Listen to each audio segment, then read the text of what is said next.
నాకు ఆర్థిక బలం లేదు, సొంత పత్రిక లేదు, టీవీ ఛానల్ లేదు అంటూ ప్రజల ముందు పేద పలుకులు పలుకుతున్న ఏపీ ముఖ్యమంత్రి జగన్మోహన్ రెడ్డి ఆస్తులు అక్షరాల 510 కోట్ల రూపాయలు. ఇది స్వయంగా జగన్ దాఖలు చేసిన ఎన్నికల అఫిడవిట్ల ఆధారంగా అసోసియేషన్ ఫర్ డెమోక్రటిక్ రిఫార్మ్స్ వెల్లడించిన విషయం. ఈ లెక్క ప్రకారం జగన్ దేశంలోనే సంపన్న సీఎం అని ఏడీఆర్ చెప్పింది. దేశంలోనే సంపన్న సీఎం జగన్ అని చెప్పిన ఏడీఆర్ జగన్పై 38 కేసులున్నాయని కూడా చెప్పింది. అందులో ఫోర్జరీ, బెదిరింపులు, దాడులతో పాటు అక్రమాస్తులపై సీబీఐ, ఈడీ నమోదు చేసిన కేసులు కూడా ఉన్నాయి. అక్రమాస్తులు ఏంటి అంటున్నారా? తన తండ్రి ముఖ్యమంత్రిగా ఉన్న కాలంలో ఎంపీగా ఉన్న జగన్ రెడ్డి క్విడ్ ప్రోకో పద్ధతిలో కొన్ని సంస్థలకు భూములు, మైనింగ్ లైసెన్స్, ఇతర అవకాశాలు ఇప్పించి దానికి బదులుగా తన సొంత సంస్థల్లో పెట్టుబడులు పెట్టించుకున్నాడు. ఈ పెట్టుబడులను లంచాలుగా చూపిస్తూ ఆ డబ్బును హవాలా చేయడంలో జగన్దే కీలక పాత్ర. దీనిపై 2011 ఆగస్టు 17న సీబీఐ మొదటి కేసు నమోదు చేసింది. ఆ తర్వాత సీబీఐ 11 ఛార్జిషీట్లు దాఖలు చేసింది.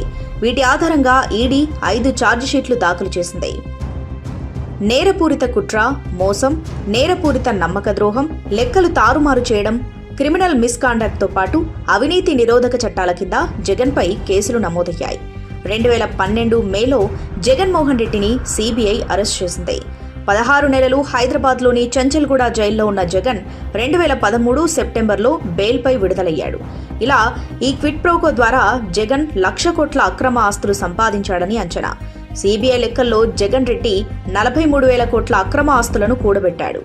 ఇక 2019లో అధికారంలోకి వచ్చిన జగన్ ఆ దోచిన సొమ్మును కాపాడుకోవడానికి, తన ఆర్థిక నేరాలకు శిక్షలు పడకుండా కూడా చూసుకోవడానికి తన అధికారాన్ని ఉపయోగిస్తూ వస్తున్నాడు. జగన్పై కేసుల విచారణకు సీబీఐ కోర్టు ఏకంగా 3,071 సార్లు వాయిదా వేయాల్సి వచ్చింది. 240 సార్లు కోర్టు వాయిదాలను ఎగ్గొట్టినా కేంద్ర దర్యాప్తు సంస్థ సీబీఐ మౌనంగా ఉండిపోయింది. అంతేకాకుండా జగన్ తన అధికారాన్ని అడ్డుపెట్టుకుని గత 5 ఏళ్లుగా మరో 2 లక్షల కోట్ల అక్రమాలకు పాల్పడ్డారని అంచనా. మద్యం మాఫియా, ఇసుక మాఫియా, మైనింగ్ మాఫియా, భూ కబ్జాలు ఇలాంటి ఎన్నో అక్రమాలతో జగన్ ఒక్కడే కాకుండా వైసీపీ నేతలంతా ఎవరికి చేతనైనంతగా వారు దోచుకున్నారు.